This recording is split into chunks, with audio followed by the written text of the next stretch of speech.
I have no idea how Dan Mahar and I got into our respective rooms to record this episode of the OHL podcast because you can check the tape for yourself. We both said coming into this tournament that we thought Quebec and Seattle were the cream of the four-team crop, and it was a Quebec-Seattle final with Quebec winning as we suspected they would. I don't know, Dan Mahar, can anybody tolerate you in your house right now? Well, you saw my OHL playoff predictions were not that solid, so I can only be boasting so much on this one. But yeah, I did have Quebec winning this tournament from the get-go. I guess one of the other notable things for me in this is that when it came to the semifinals and the final, we had the three league champions still in play, which it'll bring up the inevitable conversation around a host team. In this case, Kamloops got bounced earlier in the playoffs. They did not win the WHL. That was the Seattle Thunderbirds who did that. And I think if you look at the attendance, at least just from the way it looked on television for the semifinal game, between Seattle and Peterborough. Obviously not a packed house, but I don't know how we do anything differently than what we do right now with the Memorial Cup. Without a host team, I think you're struggling in a real big way, at least in a tournament of this format. Yeah, I mean, it's really incumbent upon those selecting the host city to kind of do their due diligence and at least ensure that that team is going to be a competitive team. And I think that's the best you can do. There's all kinds of issues with the format. We saw how the back-to-backs impacted teams, et cetera, et cetera. But at very least, we can say, Kamloops was a 103-point team. They're a pretty solid team. So it's not like they were an embarrassment to be in that tournament. So like you said, there's no perfect format. If you need a fourth team, I need a host team to sell tickets and draw up some revenue there. I think about it. The best you can do is due diligence on making sure you're really careful about who you pick to host. As a guy who is a lifelong fan of Les Habitants, do you want to pump any more of Patrick Waugh's tires, as if he needed something else to go on his resume, the coach of the Quebec Rempart? Well, I will say this. So as a diehard Habs fan growing up, cannot deny what that guy did on the ice. Can't say I was a huge fan of the personality and the guy off the ice for a lot of years. Had his run-ins, had his troubles. Not sure he was the most savory individual for a number of years. A lot of ego there, but I gotta tip the cap now because he's been around the coaching circuit for quite a while, and this is by far the best I've seen his teams play. They've always been competitive. He's been a shrewd GM. He's been able to bring in the right types of players to be competitive in that loop. But boy, was this team something else. So here's something else that occurs to me in all of this. And when we look at the numbers, it gets rather interesting, at least from where I'm sitting. This is 4 Memorial Cup championships in a row now for the Quebec Major Junior Hockey League. They had 3 straight before we lost a couple to COVID, right? The 2020 season got cut short, and then there was no 2021 season, so no Memorial Cup there either as well. But this is 4 in a row for the Q, which followed 3 in a row from the O. That began with Oshawa in 2015, followed by London in 2016, Windsor in 2017, then the 4 straight from the Q. So you're going back to 2014 and the Edmonton Oil Kings to find the last WHL winner, and even before that to 2008 and Spokane as a WHL winner. So that's 2 teams from the Dub who have won the Memorial Cup in the past 15 years. Do you want to use this, Dan, as another opportunity to kick sand in the face of the WHL? It certainly doesn't hurt my argument, but you look at all those years, a number of those years, every third year. So in that 15 run you're talking about, 5 times they had 2 lottery tickets in that dance as well, 2 of the 4 teams. So to have those kind of poor results, I guess, if you will, not reflecting terribly well on the WHL, and you could probably come up with a number of factors that play in and whatnot. But I think one of the bigger ones that we talked about in earlier pods is the WHL and the Q both have a little bit of an advantage in this tournament over the O, and the more lax trading rules. They're allowed to really load up more so than they are in the OHL at the trade deadline. So you're more likely to get super powerhouses in those leagues. And despite that, it hasn't done a lot of wonders for the WHL. And I just think it's more fodder for my ongoing argument that instead of spinning it negatively that the WHL is overrated, which I'm basically saying, but that the strength of the OHL and Quebec League are drastically underestimated by a lot of folks in the hockey world. It's hard to argue that just based on those numbers. And here's just another couple of interesting things, at least to me. So maybe you'll find them interesting too. In those last two WHL championships in 2008, that was the Memorial Cup hosted in Kitchener. The host Rangers were in that final against Spokane, but they were in it without Steve Mason, who they had traded for as part of an all-in run in Pete DeBoer's last year as the head coach and GM in Kitchener. And I'm not taking anything away from Spokane. Dustin Tokarski and company were absolutely terrific. That was also a memorable year where the Rangers won the OHL championship over the Belleville Bulls in 7 games after building up a 3-0 lead. The Bulls came all the way back to tie it, force that 7th game. The Rangers win, go in the front door. But there was a lot to like, I think, in that OHL playoff and in that Memorial Cup, but the host Rangers fall short in the final versus Spokane as the Chiefs won it. Look to 2014, and what makes this one interesting, I think, from an OHL standpoint, is the fact that it was hosted by London, and the Knights went 0-3 in the round robin that year. When Edmonton wins it, they beat the Guelph Storm 6-3 in the final. Guelph had won the OHL, and they knocked the London Knights, the host team, out in the second round of that year's playoff. So just not what you would typically see from the Knights. We've talked a lot about the Knights on this podcast, including after their loss in this year's OHL final to the Peterborough Petes, and how this was supposed to be a down year and look out for the Knights for the next couple of years. And of course, after that loss on home ice in 2014, where they didn't win a game in the Memorial Cup tournament, 2 years later, they won the whole kit and caboodle, as I mentioned a moment ago. But I just think it makes it notable anyway, something interesting, if not quirky, from those last two WHL champions. Yeah, and the only thing I really have to add there, Mike, that's really quirky one in 2014. But I mean, obviously the one that played out in front of us live in Kitchener here in 2008, that was one of those WHL wins. And if you remember that final game, you're right. Tokarski and Drayson Bowman really pulled through for those Spokane Chiefs, but fair to say they got somewhat dominated in that game. It shot something like 50-20 in that final. So that was a little bit of a misleading score, misleading result, if you will. But it's been a while since we've seen WHL teams just come in and run the table like their reputation has been over the years. So testament to the other leagues for sure. I'm just going off the top of my head here, but I'm going to say somewhere in the vicinity of 25 third period shots for the Rangers in that final. I just remember them coming out. They were down in the game, obviously, and they needed to do anything and everything to try and come back and maybe force an extra period. That notwithstanding, the other thing I'll never forget, and I think many junior hockey fans will also remember forever, is that is the year where the Memorial Cup broke as the Spokane Chiefs tried to hoist it and celebrate with it. And the other thing, and this might be exclusive to me and anybody else who was listening on the radio side of the broadcast, but the late great Don Cameron, who called more than 4,000 major junior hockey games as the only voice of the Kitchener Rangers since their inception in 1963, as classy and as classic as they come. When the Memorial Cup broke and it fell out of their hands, Don exclaimed on the air, "Oh my God, they broke the trophy." And then he apologized for his outburst, because far be it from a regular church going guy like Don Cameron to say, "Oh my God," on the air. And he retracted it to an "oh my gosh." But he was so surprised by that occurrence that an "oh my God" came out of his mouth. Well, like you said, Don's the best there ever was. So, and part of that was just keeping it classy all the time. But yeah, a moment that those kids will never forget, and those of us who were in attendance will never forget. Just put a little cherry on top of the story writing for the next day on that one. All right. Something that I think many will remember as well. I know I will. And I'm a little bit torn on this.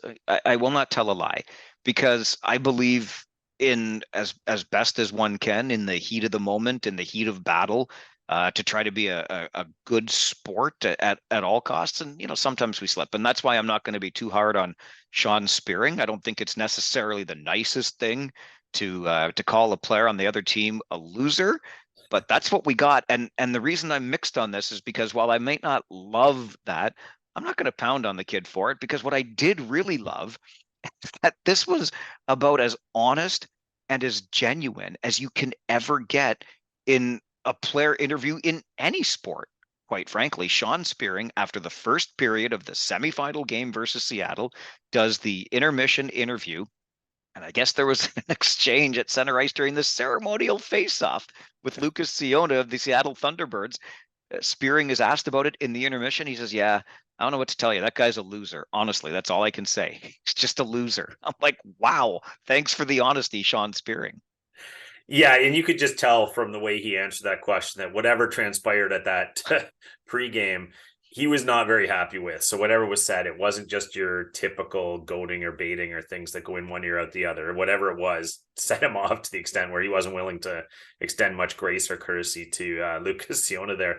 But it comes to your point, Mike, about these player interviews, and hard to come down on a kid. If you're going to interview these players, you want a little color, you want a little personality, and absolutely no issue with the player who shows it. If you're going to talk to these guys in the heat of the battle, obviously sometimes these things are going to come out. It probably far beats the vanilla cliche fest that you usually get from players. You're reading my mind on that one. And it makes me think, do you remember during the World Juniors, forgive me, I'm not going to remember the year, but the camera with a microphone active enough nearby, still live and picking up the sounds of the Canadian players yelling a bunch of enthusiastic celebratory expletives. What do you expect to hear when you're right there? And I'm not going to hold the kids responsible for that. At least, I mean, some may and did at the time, but I'm sure as hell not going to. Well, no, and I don't really know what the point of doing it is other than to get those types of reactions. You want to bring something to your viewer that gives you a flavor of who these kids are, who these players are, as well as the intensity at ice level, what's going on. And like you said, it's the heat of the battle. So I'm not sure anyone should be totally surprised. And I've been told by many people that you don't know the half of it about what's being said out there. And so thankfully the mics aren't picking up all this stuff. But yeah, I think you have to expect it every now and then. So do you mind if I know we're late in the season here. I get it. And people are probably sick of me and my pontificating long ago. But can I get on the soapbox just for a moment here on this point? Absolutely. I love the soapbox. Okay, here we go. I'm going to pull it over. I'm now stepping up onto the soapbox, so I'm about 5'3". Here's the thing, and I'm speaking as a guy who has done more than his fair share of player interviews, literally hundreds. And this is not against the players. I love them. I want to tell their stories. I want their stories to be heard. But I think that we, as an industry in broadcasting, have gotten a little bit lazy in this regard, and basically the way we fill a little bit of time during an intermission or after a game is we stick a microphone in a player's face. And long ago, from the pros on down to major junior, have they learned the way to give an answer that gives absolutely nothing to anyone, right? You don't want to give the other team the locker board material or the bulletin board material or anything like that.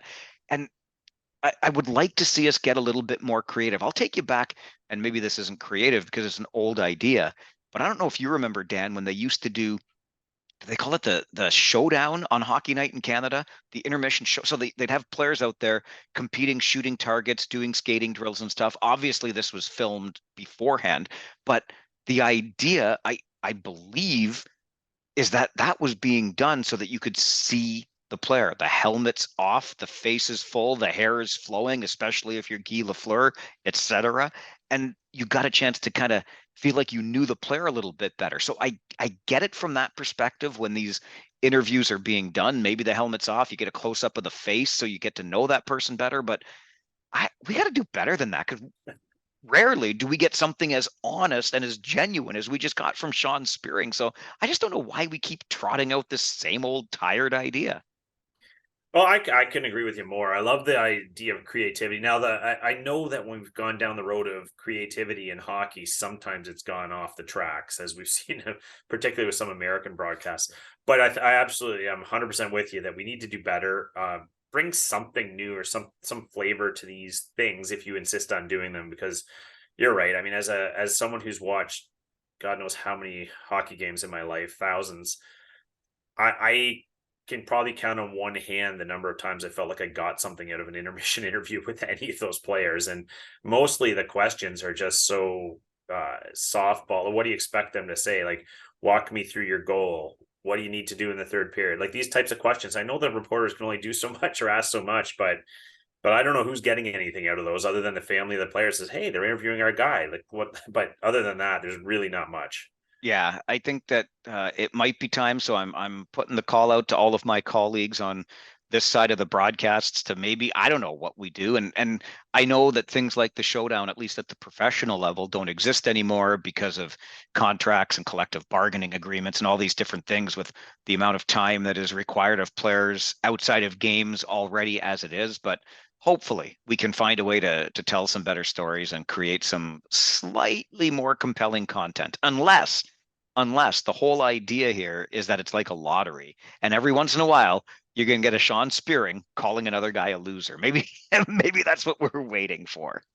Maybe you're right. I mean, that's the golden goose, and we're just waiting for who gets that golden nugget that's going to be replayed over and over and over and go viral. But you want these players to be able to show their personality a little bit, and sometimes that's not always a good thing. So sometimes some of these players aren't the most articulate, aren't the most friendly. But what do you want in the game? Do you want the color, or do you want them to just trot out the pat answers? Because 99% of those interviews, I could probably tell you what the answer is before it comes out of his mouth.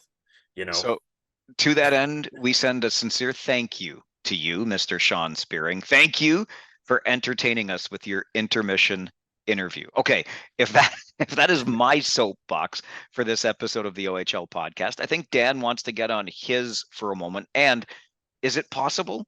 I mean, are we really going to suggest that things might go from really, really bad to even worse in St. Catharines, where the Niagara Ice Dogs play?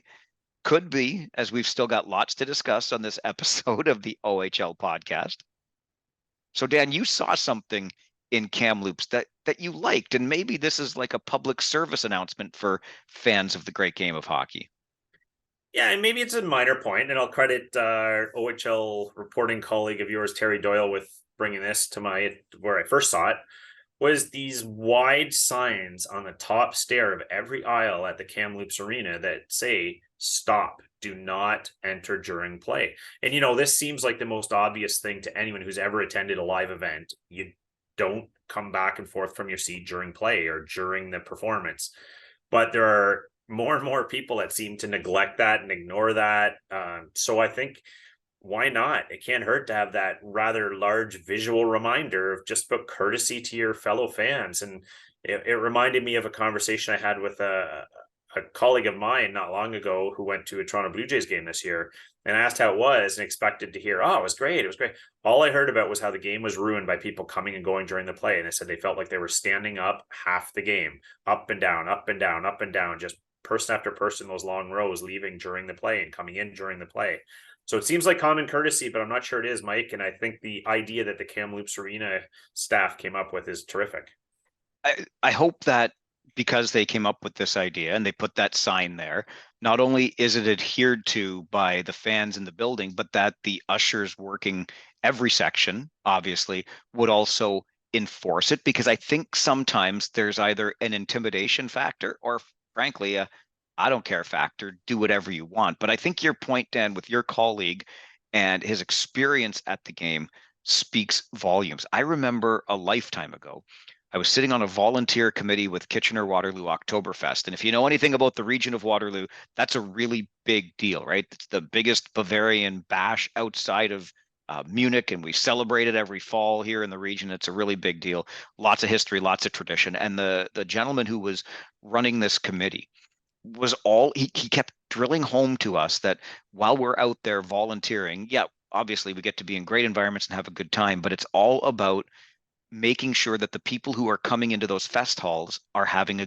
good experience. They know they're going to get a sausage on a bun or a schnitzel on a bun and a cold beer. And they're going to hear some polka music. Like that's going to happen. But what can you do to ensure that their experience in getting to that is enjoyable? He even talked about something like if it's a rainy night, be waiting at the door with the umbrella. And as the cars pull up, get out there and make sure they are covered by your umbrella as they come inside that fest hall. And that stuff really makes a difference. If you can give somebody the coldest beer and the best tasting sausage, but if they got drenched coming in, or they were too close to this, their table was too close to the speaker, so it was too loud, or anything else that might throw off that experience, it can throw off the entire night. Oh, 100%. And it sounds like a minor nitpicky point, Mike, but it's really not. To It comes back to courtesy, and you got to ask yourself the question: if you were there, would you appreciate having to stand up and down every couple minutes and missing plays, missing something going on the ice because of this? So it really should not even need to be said. But if you go to these events, just for crying out loud, have a little courtesy for those around you. In a hockey game, there's a bunch of whistles in a period. There's too long intermissions. You have plenty of opportunities to go to the bathroom or get a drink or whatever it is you're doing without disrupting everyone around you. So as much as it sounds like a minor point, Mike, what you just said about Oktoberfest is true of everything, and especially true of hockey. If you're going to a game, the experience is enhanced when people are courteous to each other. So why not? It's just a little thing. I'm going to be the old man yelling at cloud here, okay? But you young whippersnappers out there, when we were younger, okay, we cared more about our fellow sports fan. We waited in the tunnel before coming down the stairs. I'll give fans a wee bit of a mulligan, particularly in junior hockey now, because boy, oh boy, you're waiting for that stoppage, but it takes what, 20 seconds for the puck to be dropped. So you got to be hustling. So I'll give you a bit of a mulligan there, but in baseball, there is absolutely positively no excuse, or football for that matter, no excuse whatsoever to be walking past other fans back to your seat while play is going on. Just wait for your turn. Yeah, and if I could pick up on that point for just a second, Mike, to add to my soapbox, it's yeah, maybe show a little hustle. Maybe show a little hustle. Because yeah, if you are doing it during the play and not waiting for an intermission or between innings or whatever the case may be, maybe hustle a little, because you can probably do it in those 20 seconds if you kind of move. So again, just a tack on to that point, Mike. All right, we both had our opportunity on the soapbox. I think you bring up a very valid point in this regard, and I hope to see it implemented in junior hockey rinks around the Ontario Hockey League next season. Even in St. Catharines, where fans might have every reason to be more than a little bit hostile when they come to the rink. My goodness, we've documented it plenty of times already and at some level of detail with the mess that things have been under Darren Dodobler this time around after the Burke family sold, and we thought we were turning a page in St. Catharines. It's not been a good start. It's been rocky to say the very least. And did it just get rockier as Daniel Michaud decides he's done with the Ontario Hockey League? Well, players that are going into their overage season have this right, and they've accumulated these education packages. And Daniel Michaud is chosen to go play for Queen's University, which is completely within his rights and not necessarily a bad decision on his part.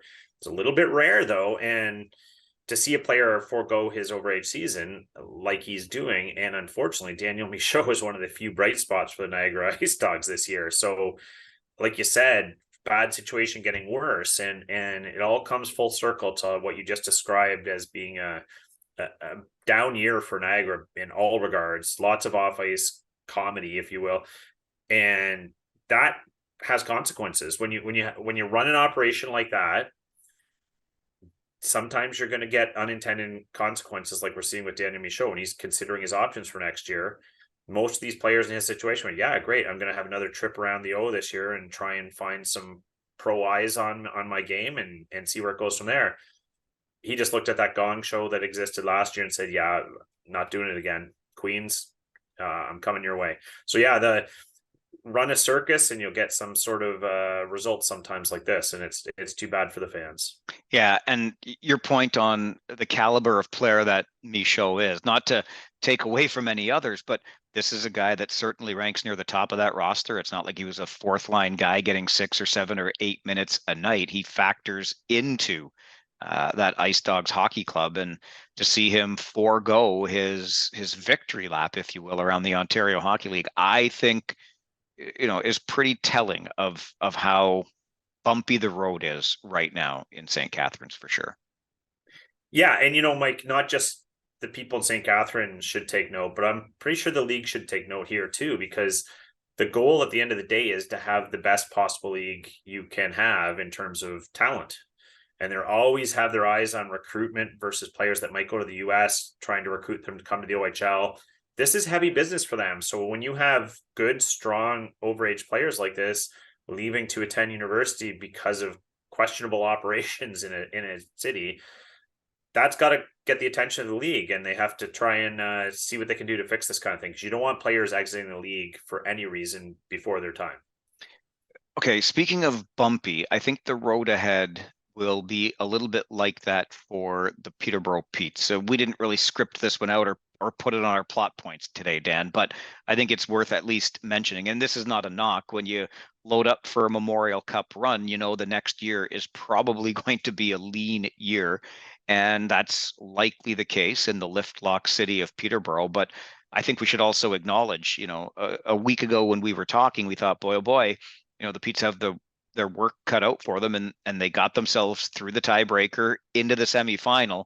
Unfortunately for the Petes now, it's 10 trips to the Memorial Cup and still only one championship back in 79. 6 of the 10 times they've been to the final, but it was not meant to be this time around. No, and I don't know if this is a good thing or not, but Mike, we talked about it before the tournament started about what a strong field it was at the Memorial Cup this year, and I think that bore out in the results. I mean, I don't think anyone watching with any kind of neutrality could look and say that the Peterborough Petes were good enough to win this year in that tournament. The Seattle Thunderbirds and the Quebec Remparts were just clear cut better than the Petes were in this tournament, and you could even argue Kamloops was right there as well. So field was just a bit strong for them, but it could be a bumpy road ahead, like you said, because they went all in for this year, and it's obviously a success when you win the OHL crown. So that's not a down year. They certainly got their just rewards for playing the way they did. But yeah, I could tell fairly early on this tournament it was going to be a tough haul for Peterborough to win it. And I think they were definitely not the cream of the crop at this tournament. One of the intermission interviews that really stood out to me during the Memorial Cup final was the one with Craig Goslin, who's the president of the Saginaw Spirit. That, of course, is the city and team that will be hosting the 2024 Memorial Cup. And let's not forget, this is the same Saginaw team that about a third of the way through this past OHL season was still battling for first place in the West Division. I know Windsor went on and took that first place, and Sarnia was a strong team too, but tell you what, Saginaw was a force even the year ahead of them expecting to be as good as they're going to be next year. And some of the moves they made have really, I think, and we've talked about this before too, but the Saginaw Spirit appeared to be poised for a very, very good 2023-2024 season. Yeah, and part of that positioning that you're talking about is how much they have in the cupboard to move to add and load up for next year, and we know they're going to. So it's just a question of who they're going to add. So it'll be a really intriguing, potentially off season here, but certainly leading up to the trade deadline next year to see who Saginaw will add, because they're already looking good, and we know there's going to be 2 or 3 significant pieces added to that roster before the trade deadline. So exciting year coming for those Saginaw fans. As if Zane Parekh and Michael Misa alone weren't enough as pieces to go, like, say, I want to go see a Saginaw Spirit game. And then we're going to add some renos to the Dow Event Center. And you know what? Going to be a pretty decent place to go see some junior hockey. Oh, yeah. And, love to have a beer with Dave Drinkill soon to see what his plate has on tap for this summer, because a lot of options for him going into this year, and just where they're ever going to have some decisions to make here. But it's going to just an exciting full year for the team, because like you said, without loading up, they've got some great reasons to go watch that team early on in the season. So it's going to be interesting to see how it plays out. All right. Every time we finish one of these episodes of the OHL podcast, I like to give you a little tease about what's coming up in our feature interview on Friday.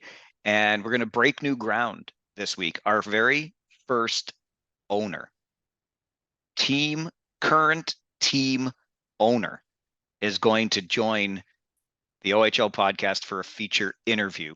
I'm also going to warn you that I might geek out a little bit about this, because before he owned one of the 20 OHL teams, he was also an owner of one of the biggest radio networks in the country of Canada. So if you're listening in the States, It's up here, north of the border. But I'll tell you, so we go from junior hockey and we do devolve into some inside radio talk because I'm a bit of a geek that way. But still, our first owner ever coming up on the podcast this Friday.